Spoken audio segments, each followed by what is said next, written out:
How do you sleep? Same as most men, I think. But you've seen things. Horrible things. Willem, the lad's name was. He ran off before anyone could spit. I just stood there, watching my brother die. It got to the point where I would say his name every night before I went to bed. Willem, Willem, Willem. A prayer, almost. Hey guys, it's Chris and welcome back to another Game of Thrones Foreshadowing series video, and this time we'll wrap up Season 2, Episode 2, The Nightlands.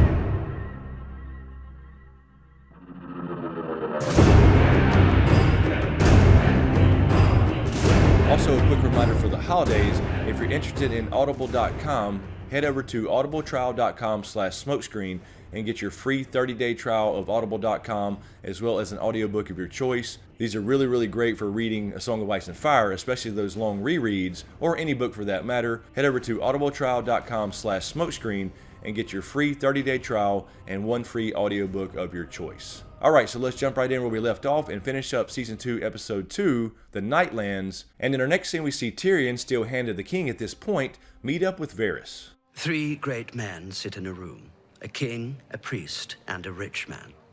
Between them stands a common sellsword. Each great man bids the sellsword kill the other 2.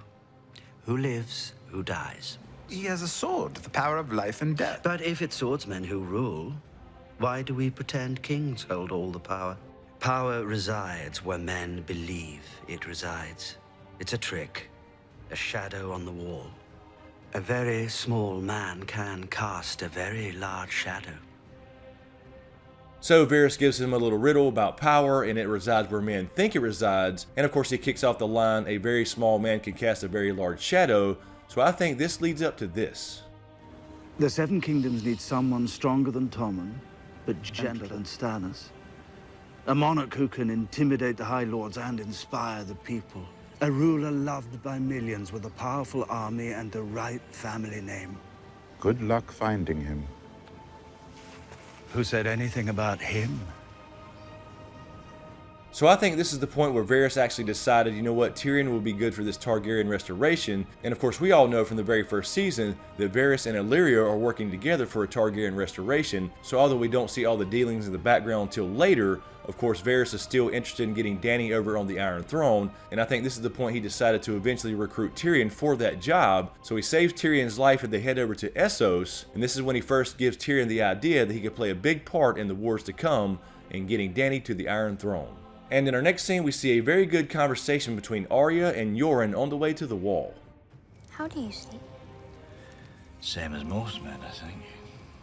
But you've seen things. Horrible things. Willem, the lad's name was. He ran off before anyone could spit. I just stood there, watching my brother die. It got to the point where I would say his name every night before I went to bed. Willem, Willem, Willem. A prayer, almost. So Yoren tells Aria a very cool story about how his brother was killed, and although he couldn't remember his brother's face, it had been so long, he could never forget the killer's face, the guy who killed his brother, and the only way he could go to sleep at night was to constantly repeat his name, and he says it's almost like a prayer. And of course, eventually, Aria would heed Yoren's advice, and later on we see her own prayer when we see this. Joffrey. Cersei. Ill and pain. The Hound. Please, Oliver, some food. Just a crust of bread.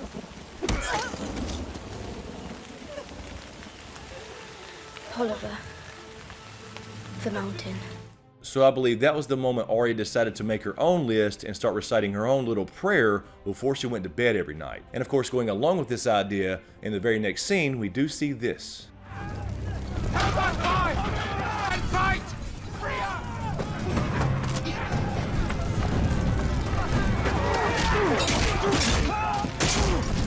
Quick, give it to me!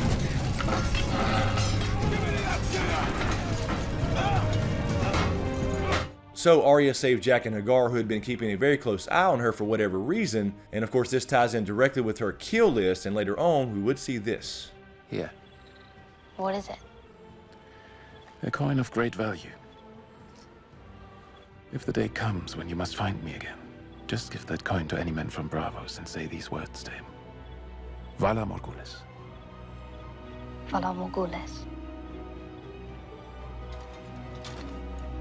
And finally, tying into this same idea about Aria and her questionable future, in this very same scene while they're looking for Gendry, we do see this. What's wrong with your leg, boy?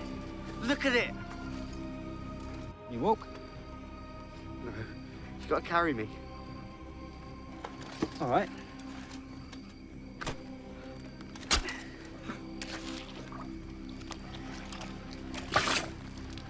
And of course later on, Aria would start saying her list, her little prayer, and Polliver was definitely on that list. And of course we get a good payoff for that later on when her and the Hound run across Polliver in an inn, and we see this.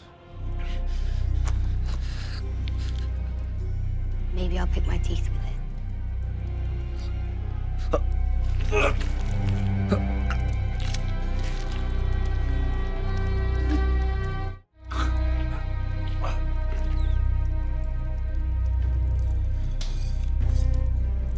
So this was a very big build-up about Aria and her confusion and her identity crisis as well, very similar to Theon, except Aria takes it out on people literally by making them all take a damn dirt nap. So anyway guys, let me know what you think in the comments below. As usual, thank you for all the support, especially to you guys on Patreon, and a huge shout out to my executive Patreon SmokeScreen producers, Griffin, Lala, Kissa, Powell, Marylin, Bentley, JoAnna, Anonymous, Holiday, Goska, HoonJive, Nicki Snow, Horton, Erin, Habig, John, Carey, Anastasia, Jason Landers, Rhiaanon, DTizSmith, MJW, Carole Brown, and D Brown. Thank you guys so much. I really appreciate the support. And to everybody on Patreon, you guys are keeping this channel going during the off season and while YouTube is basically broken with all the demonetized videos. So anyway guys, if you dig what I do here, please give me a like and a share. I appreciate all the support. Thanks for watching, and we'll see you next time.